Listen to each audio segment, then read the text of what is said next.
내 사랑하는 자야, 너는 빨리 달리라는 제목입니다. 오늘 성경 말씀 보니까 포도원이 나와요. 그 포도원은 지금 우리의 교회들이라고 생각하면 됩니다. 우리에게 작은 누이는 아직도 유방이 없구나. 그가 청혼받음을 받는 날에는 우리가 그를 위하여 무엇을 할꼬. 여기 작은 누이는 누구냐? 아직도 스스로 서지 못한 교회들을 얘기합니다. 예배당이 아니라 우리들 하나하나를 이야기합니다. 아직도 하나님의 말씀 위에 굳건히 서지 못한 우리들의 영혼을 이야기한다는 얘기입니다. 그가 청혼을 받는 날에는 우리가 그를 위해서 무엇을 할꼬. 이렇게 연약한 영혼들이 있다면 그들을 위해서 누군가는 그들의 도움이 되어야 돼요. 그래서 우리는 그들을 위해서 무엇을 할꼬 라고 지금 고백하고 있어요. 여기 성숙한 신자들은 스스로 설 수 있지만 초신자들에게는 이게 가능하지 않지요. 그래서 그 위에 망대를 세우겠다. 망대가 뭐 하는 것이에요? 지키는 곳이에요. 어떤 위험이 오는지 아니면 전쟁이 터질 건지 이 모든 것을 지키는 곳이에요. 그 영혼들을 우리가 지켜내야 됩니다. 그에게 무엇이 필요한지, 무엇을 우리가 해줘야 되는지를 우리가 스스로 깨닫지 아니하면 그들은 스스로 설 수가 없어요. 그러기에 우리가 날마다 나 혼자 서 있는 곳으로 만족하지 마시고 내 주변에 있는 많은 영혼들을 보살필 수 있길 바랍니다. 그래서 그들로 인해서 우리에게 더 큰 은혜가 있길 바랍니다. 성경은 말합니다. 주는 자가 받는 자보다 복이 있다고요. 그렇습니다. 우리는 계속해서 주는 자가 되길 바랍니다. 내게 넘치는 것을 물꼬를 터서 세상의 모든 사람들에게 나눠주길 바랍니다. 그래서 우리들로 인해서 하늘의 복이 이 세상의 모든 사람들에게 전파되기를 바랍니다. 여기 누가복음 15장에 보면 바리새인들과 서기관들은 죄인들과 세리들이 하나님 앞에 나오는 것을 싫어합니다. 원망하고 있어요. 예수님을 원망합니다. 어찌하여 당신은 저런 죄인들과 같이 합니까? 라고 얘기합니다. 주님은 그들을 향해서 말합니다. 내가 이런 죄인들을 위해서 왔노라. 의원은 병든 자에게 필요한 것이 아니야 라고 말씀하셔요. 그리고서 이어지는 말씀이 탕자 비유예요. 한 집에 두 아들이 있는데 두 아들 중에 큰 아들은 아버지 말씀대로 열심히 살아갑니다. 그런데 작은 아들은 엉뚱탕탕하게 자기를 과시하려고 합니다. 아버지에게 말하지요. 아버지, 내게 아버지가 돌아가시면 내게 유산을 줄 거 아닙니까? 그럼 그것을 내게 미리 주세요. 그건 무슨 얘기예요? 아버지를 아버지로 인정하지 않은 거예요. 아버지를 아버지로 인정하지 않은 거예요. 아버지가 재산을 그만큼 만들 때에 그 자식이 뭐 한 거 있습니까? 아니잖아요. 그에게 줄 수도 있고 안 줄 수도 있는 거예요. 그런데 그것을 달라는 거예요. 그래서 아버지는 그를 설득하다 그의 말대로 재산을 나눠줍니다. 그놈을 가지고 나가서 열심히 살았으면 좋은데 그러지 못하지요. 그럴 능력이 있다면 아버지에게 그런 거 달라고 안 할 겁니다.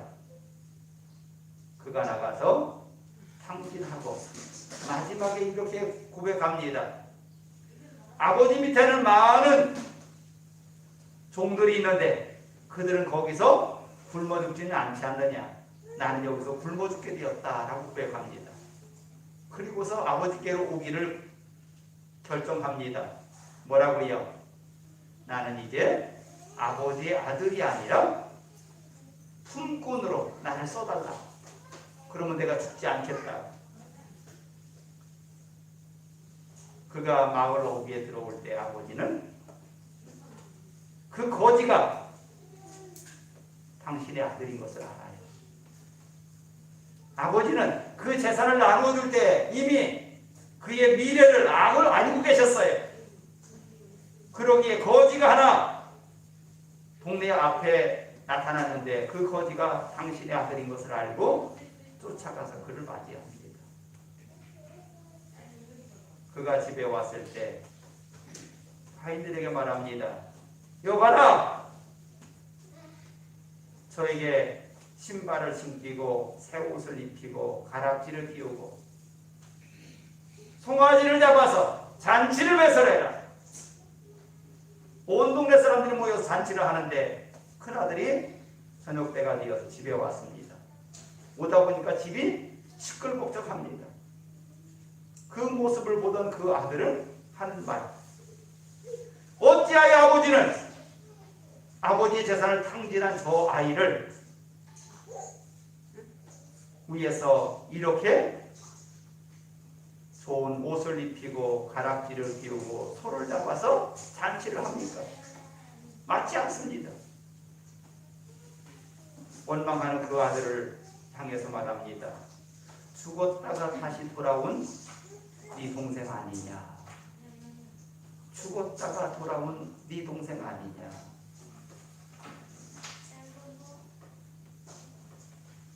그 큰아들은 다시 얻은 그 작은 아들, 아버지의 마음을 읽을 수가 없어요. 이게 바로 먼저 믿은 우리가 밖에 버려진 많은 영혼들을 품지 못하고 우리끼리만 잘 먹고 잘 살겠다가는 교회 안에 우리들을 얘기합니다. 여기에는 이스라엘 백성들을 얘기하지만 지금은 우리에게 지금 그 말씀이에요.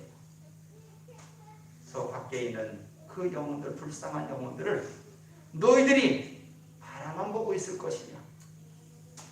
아버지의 마음, 하나님의 마음을 품고 그들을 어떻게 해서라도 구해야 되지 않겠느냐 라고 말씀하시는 겁니다. 9절에 보니까 그가 성벽일진데 우리는 그 은망대를 그 위에 세울 것이요 그가 문일진데 우리는 백향목 판자로 두르리라. 초신자들에게는 세상의 많은 위험 속에서 그들이 공격을 받습니다. 이렇게 하면 넘어지고 저렇게 하면 넘어지는 것이 초신자들 아닙니까? 그들을 위해서 여러분들이 망대를 짓고 그들을 지키라는 겁니다. 그리고 문에 백향목 판자를 가지고 문을 튼튼하게 만들어서 어떠한 자도 침입하지 못하도록 만들어주라는 거예요. 마음의 문을 지키라는 겁니다. 오직 여호와만을 향해서 우리의 마음이 열려질 수 있길 바랍니다. 그래서 그들이 하나님의 말씀 속에서 날마다 새로워지길 바랍니다. 우리는 나중된 자들을 지키고 위로할 그런 권세가 우리에게 주어졌어요. 그런데 그것을 사용하는 자들에게만 나타나요. 제자들에게 말합니다. 너희들은 나가서 어떤 집에 들어가든 그 집을 위해서 평안을 위해서 빌라 라고 얘기합니다. 그런데 그 말씀대로 행한 자들에게는 그 은혜가 나왔지만 그 말씀대로 행하지 않은 자들에게 나타나지 않아요. 어떤 아이 아버지가 예수님께 그 아이를 데리고 옵니다. 예수님, 우리 아이 좀 고쳐주세요. 이 아이가 물에도 들어가고 불에도 들어갑니다. 귀신 들었다는 얘기지. 그런데 제자들에게 고쳐달라고 했더니 고치지 못했습니다. 그때 예수님께서 말합니다. 예수님께서 명령하자 그 속에는 귀신은 날아가고 그가 온전해집니다. 그래서 그 아버지는 자식을 데리고 갔습니다. 그리고 나더니 제자들이 예수께 말합니다. 예수님 우리는 왜 안 돼요? 뭐라고 하셔요? 기도하지 않아서 그렇다. 내가 너희들에게 능력을 주지 않은 것이 아니라 너희들이 기도하지 않아서 그렇다. 다시 말하면 우리가 우리의 본분을 지키려면 기도해야 된다는 거예요. 기도해야 된다.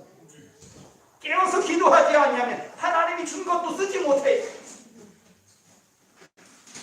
기도하는 자가 하나님의 능력을 행할 수 있는 겁니다. 나는 성벽이요 나의 유방은 망대 같으니 그러므로 나는 그의 보기에 화평을 얻은 자 같구나. 여기 본절에 나오는 신부는 교회를 상징합니다. 신부는 자신을 성벽이라고 표현하고 있어요. 성벽은 원수들의 침략을 막기 위해서 쌓은 절벽입니다.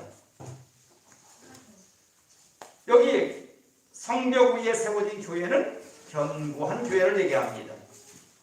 그런데 모든 마을이 성벽 안에 있지 않아요. 성벽이 쌓여지지 아니한 마을도 있어요. 그런 교회는 든든히 서가지 못하는 교회를 얘기합니다. 그럼 어디가 문제일까요? 성벽 위에 있는 교회가 문제가 아니에요. 어디가 문제예요? 성벽으로 쌓여지지 아니한 날마다 연약한 교회들, 그들을 얘기합니다. 그들을 향해서 우리가 해야 할 일이 너무나 많아요. 내 성벽 튼튼하다고, 내 교회 튼튼하다고 이것으로 만족해서는 안 된다는 얘기예요. 하나님께서는 우리들을 향해서, 세상을 향해서 우리의 눈을 돌리라고 말씀하시는 거예요. 내 집 평안하다고, 내 교회 평안하다고 그것으로 만족하지 않길 바랍니다. 많은 연약한 교회들을 우리가 둘러볼 수 있고 그들을 향해서 손을 뻗칠 수 있길 바랍니다. 그 능력은 어디서 나올까요? 우리들이 가지고 있는 게 아니에요. 하나님께서 우리에게 주시는 능력이에요. 그걸 쓰라는 얘기예요.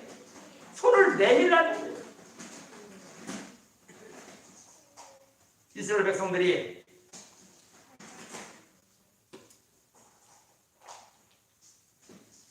애굽에서 나오는데 뒤에서는 바로 군대가 쫓아옵니다. 그런데 앞에는 홍해 바다가 막혀 있어요. 모세에게 말합니다. 모세야, 네 지팡이를 향하여, 지팡이를 가진 그 바다를 향해서 가르치라는 거예요. 그랬더니 밤새도록 바람이 일어나서 그 바닷물을 물러가게 했습니다. 하나님의 말씀대로 우리가 행하면 누가 하신다고요? 내 능력이에요? 아니에요. 하나님의 능력이에요. 하나님께서 하시는 거예요. 그 말씀을 믿음으로 여러분들의 손이 움직이고 발이 움직이고 여러분들의 입이 움직이길 바랍니다. 그건 여러분들의 마음속에 먼저 믿음이 있어야 돼요. 하나님께서 우리를 향해서 말합니다. 우리들에게 봉사자들, 어린 자들 양육하는 목회자들에게 말하는 겁니다. 더욱 우리가 해야 될 것은 작은 자들을 보살피는 겁니다. 유방은 망대라겠어요. 멀리서 오는 적들까지 다 바라볼 수 있어요. 어떻게 지킬까요? 여러분들이 지켜내는 거 아니에요. 하나님께서 지켜달라고 기도하는 겁니다. 우리 기도를 하나님께서 받으시겠다는 거예요. 그리고 또한 유방은 아이에게 젖을 먹이는 거잖아요. 그들에게 여러분들 젖을 먹이라는 거예요. 여러분 젖은 무엇입니까? 말씀이에요. 응? 어린 영혼들에게 말씀을 먹여서 저들이 튼튼히 자랄 수 있게 하라는 거예요. 망대에서 멀리 바라보며 그를 잘 지켜내라는 거예요. 그런 의무를 우리에게 주신 거예요. 평안하다 평안하다 할 때 그 평안이 오래가지 못합니다. 오래가지 못해요. 왜요? 평안하면 나태해지거든요.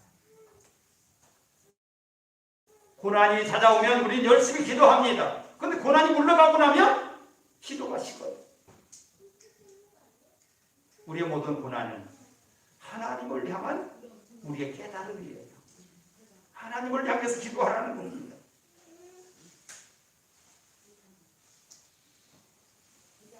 요한복음 14장 27절에 평안을 너희에게 끼치노니 곧 나의 평안을 너희에게 주노라. 내가 너희에게 주는 것은 세상이 주는 것 같지 아니하니라. 너희는 마음에 근심하지 말고 두려워하지 말라. 나를 믿으라. 나를 믿으라.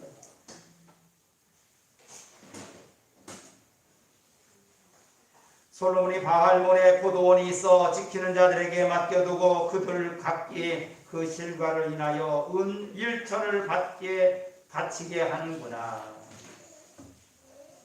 솔로몬의 포도원이 뭐라고요? 교회입니다. 솔로몬은 누구예요? 하나님이셔요. 하나님께서 포도원을 만들었는데 하나님 앞에 우리가 세금을 바치지 않는데요.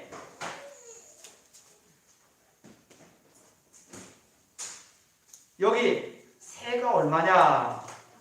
1천이라고 했어요. 은 1천. 그럼 거기가 얼마큼의 큰 포도원이냐? 포도나무 한 그루에 은 하나를 바치게 돼 있대요. 그렇다면 1000그루의 포도나무가 심어져 있는 밭이에요. 1000그루 심어져 있다면 얼마나 클까요? 엄청 넓은 포도원일 거예요. 보통 한 집에서 포도원을 1000그루를 심는 집 거의 없을 거예요.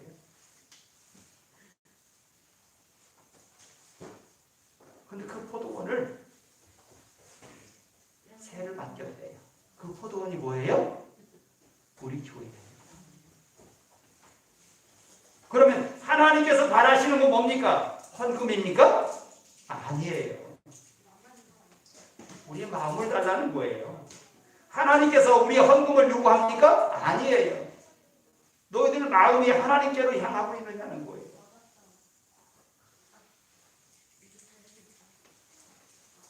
그래서 우리가 하나님께 우리의 믿음을 드리면서 하나님의 기쁨이 되길 바랍니다. 그랬을 때 우리가 가는 곳마다 하나님은 우리를 통해서 이루실 많은 은혜를 더하셔요. 포도나무에 열매가 맺히는 거 우리가 하는 겁니까? 아니죠. 하나님이 하셔야 돼요. 제가 여기 밭을 개간해가지고 콩도 심고 당콩도 심고 수수도 심고 들깨도 심었어요. 그런데 다른 해보다 약 20일 정도의 서리가 빨리 왔대요. 근데 메주콩은 빨리 되는데 당콩은 좀 늦거든요. 당콩이 서리 맞아버렸어요. 이렇게 제껴보면 알이 다 차지 않았어요. 반쪽 정리 됐어요. 왜 말씀드릴까요? 우리가 수고하면 날마다 얻는 것 같지만 하나님께서 허락하지 아니하면 아무것도 이룰 것이 없어요. 근데 거기다 콩을 다 심으려고 했거든요. 사모가 하는 말, 내가 꾀를 심으라고 했으니까 꾀 이만큼이라도 얻었지.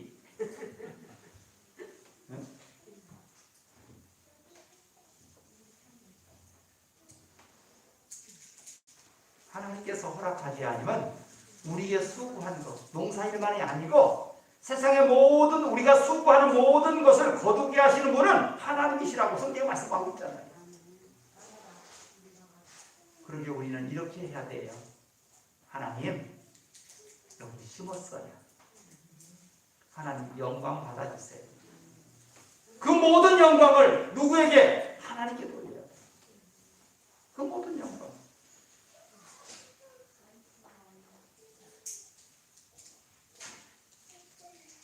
여기에 솔로몬은 너는 1천을 얻겠고 실과 지키는 자도 200을 얻으려니와 내게 속한 내 포도원은 내 앞에 있구나. 하나님께서 세를 받는 것은 1천이래요. 그런데 그것을 지키는 자에게 200을 주겠대요. 그 말씀을 성경은 이렇게 말합니다.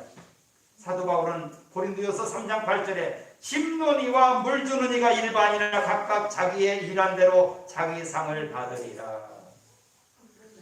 그리고 거기 붙인 말이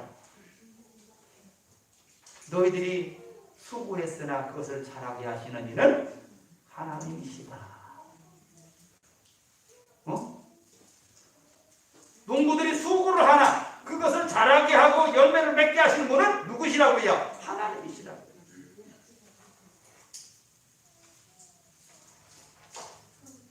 그걸 안다면 우리 그 하나님 앞에 하나님 감사합니다. 우리가 수고한 것을 거두게 하시니 감사합니다. 그럴 수밖에 없는 거잖아요.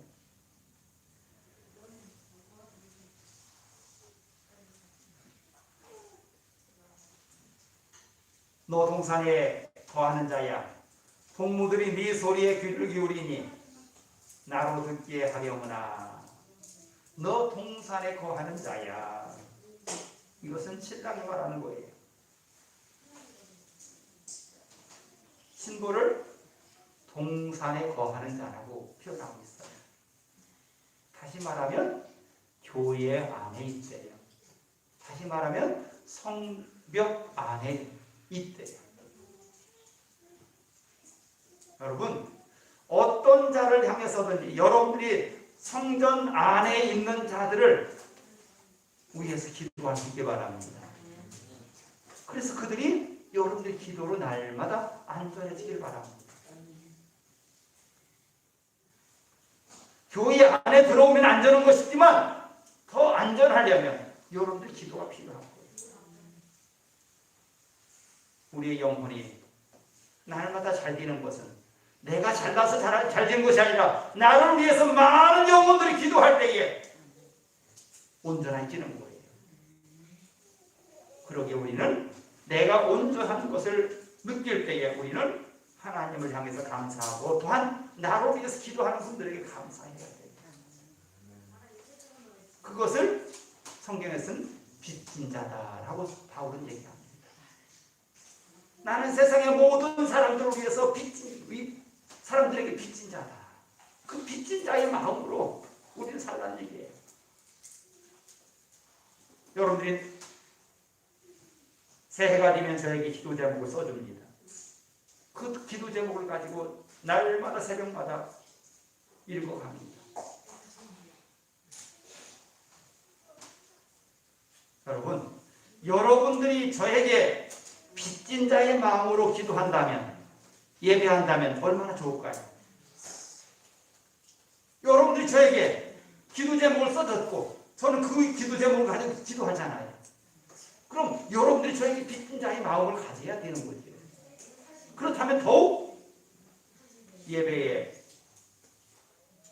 은혜가 되고 말씀에 능력이 나갈 겁니다. 여러분, 여기 있는 목사도 열심히 설교를 준비하지만 여러분들도 은혜 받을 준비가 돼야 돼요. 열심히 기도하고 하나님께 매달려서 내가 은혜 받게 해달라고 그렇게 기도해야 돼요. 그래야 하나님께서 그 은혜를 주시는 거잖아요. 제가 전하는 이 말씀은 말씀의 씨앗입니다. 그 씨앗이 옥두에 떨어져서 잘 자라야 열매가 맺는 것이지요.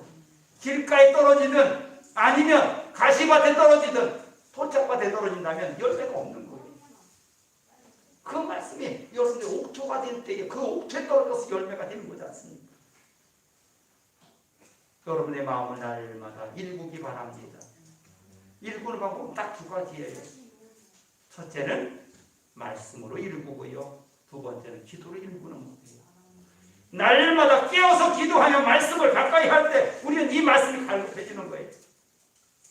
여러분, 날마다 말씀을 읽는 사람과 또는 일주일마다 한 번씩 설교 말씀 듣는 사람, 누가 더 갈급할까요? 여러분, 일주일마다 말씀을 듣는 사람보다 날마다 말씀을 가까이 하는 사람이 더 갈급한 줄 믿습니다.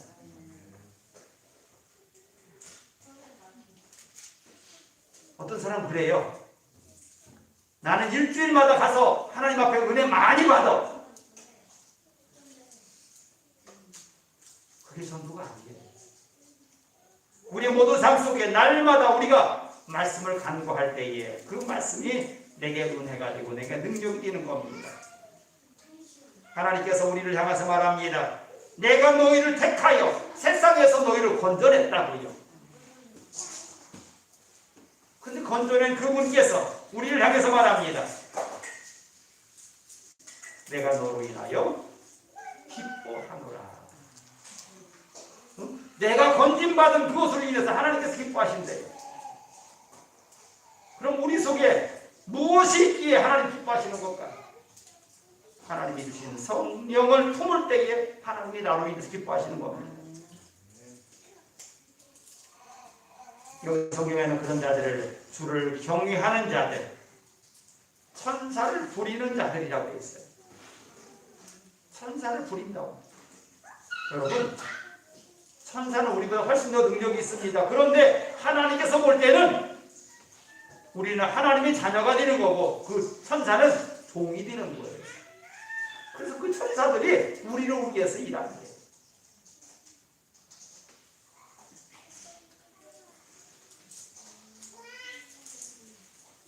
그러면 우리가 하나님의 기쁨이 되는 두 가지를 말씀드립니다.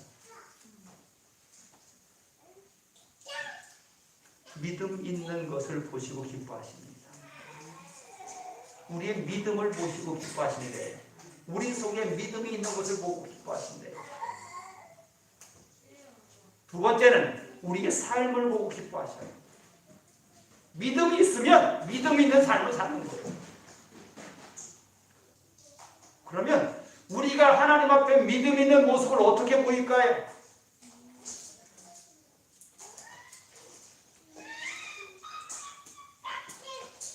우리의 모든 삶 속에 예배가 없다면 하나님 기뻐하지 않을 겁니다.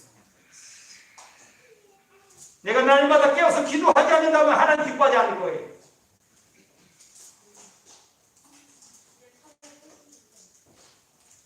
여러분, 코로나가 이제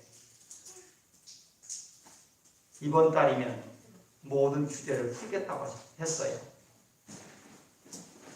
그러면 원래 상태로 돌아올까요? 아니에요. 지금 우리 교회 저는 그것 때문에 걱정이에요.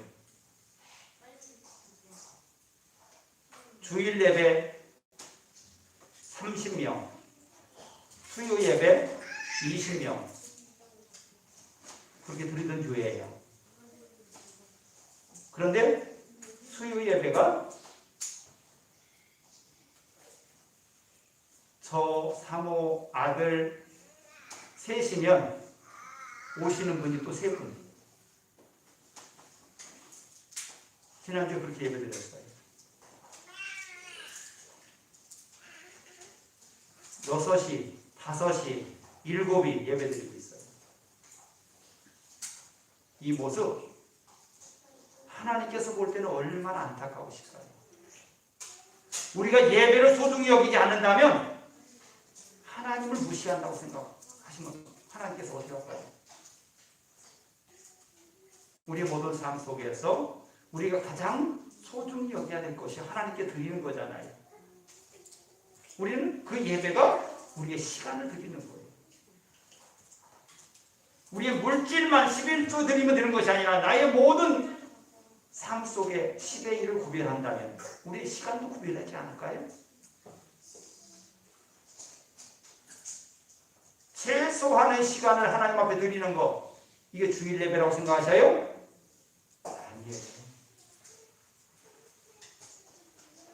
하루에 24시간이잖아요. 24시간 중에 최소의 11주가 뭐예요? 2시간이잖아요. 하나님 앞에 내가 하나님의 영광을 위해 쓸 시간이 2시간은 돼야 돼요.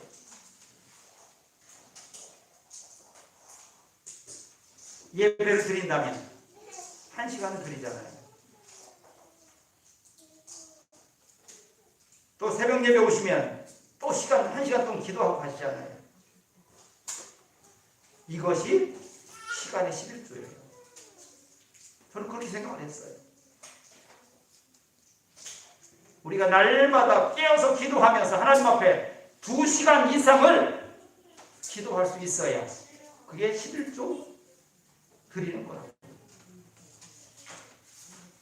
그렇다면 지금까지 내가 어떻게 살아왔는지를 다시 한번 점검하시고 예배를 회복하시기 바랍니다. 기도를 회복하시기 바랍니다. 그것이 내가 하나님의 기쁨 가운데 있는 거예요. 사랑하는 자야, 너는 빨리 달리라. 향기로운 산들에서 노루와도 같고 어린 사슴과 같아여라. 우리를 어린 사슴과 노루 같다고 말씀하셔요.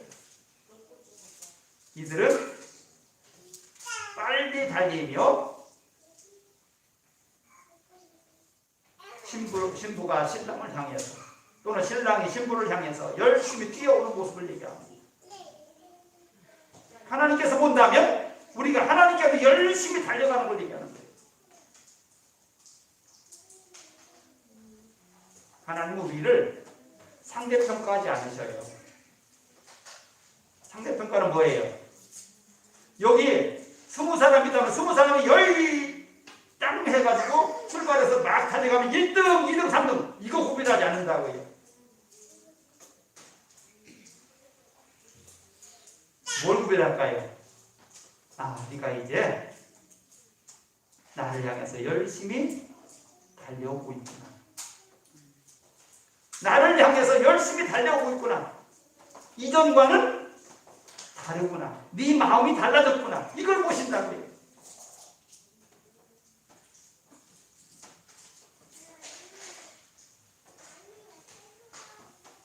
향기로운 산들에서 노루와 같고 어린 사슴과 더 같아여라.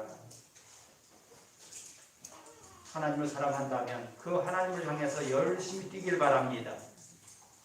열심히 달려간 그 모습을 하나님께서 보시고 가장 기뻐하실 겁니다. 그래서 여러분과 저가 하나님의 기쁨이 되고 하나님의 영광이 되길 바랍니다. 예수께서 주님을 3번씩이나 부인하던 베드로에게 찾아갑니다. 베드로야, 네가 나를 사랑하느냐? 라고 3번씩이나 물어봐요. 그랬더니 베드로는 고백합니다. 나는 주를 사랑합니다. 사랑합니다. 마지막에는 대답을 못하고 이렇게 대답합니다. 주님께서 내 마음을 아시잖아요. 왜 자꾸 물어봐요? 응? 하나님께서 여러분을 향해서 네가 나를 사랑하느냐라고 물어본다면 베드로가 고백했던 것처럼 기꺼이 나는 주님을 사랑합니다 라고 고백할 수 있길 바랍니다. 우리의 모든 삶 속에 날마다 그런 고백이 나타나야 돼요. 그 나타남의 기본이 예배요 기도인 겁니다. 우리의 모든 삶 속에 날마다 하나님의 영광이 나타나려면 우리가 기도에 또 예배에 승리해야 돼요. 그래서 우리가 어느 곳에 가든지 하나님의 신실한 자로 드러나길 바랍니다. 여러분들이 오늘 예배를 드리러 왔기 때문에 감사합니다. 그런데 여러분들이 오늘 예배 드리지 않고 저 길거리로 왔다 갔다 한다고 생각해 보세요. 그럼 예수 믿지 않는 사람들이 뭐라고 할까요? 저 사람 예배 드리는 시간인데 여기 왔다 갔다 하네? 그러지 않을까요? 그 얘기를 누구한테 들었냐면 우리 경집사님한테 들었어요. 경집사님이 예배를 늦었어요, 한번. 그런데 늦게 가는데 왜 지금 가느냐고 물어보더래요. 교회 다니지 않는 사람들이. 빨리 가라고, 지금 늦었다고. 여러분, 저들이 우리를 지켜보지 않는다고요? 아니요. 날마다 지켜보고 있어요.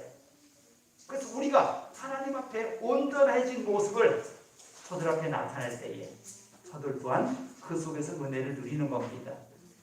자기들은 안 가더라도 예수 믿는 사람들이 안 가는 거 보면 이상하다고 하는 거예요.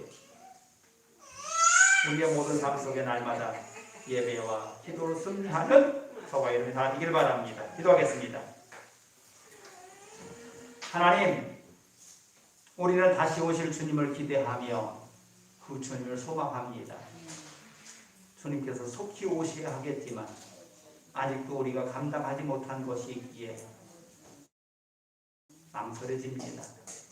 우리가 주님께로 더 가까이 가게 하시고 주님의 온전하심을 이루는 우리의 모든 삶이 되게 하여 주시옵소서. 주님의 오심이 기쁨이 되게 하시고 소망이 되게 하여 주시옵소서. 예수의 이름으로 있습니다.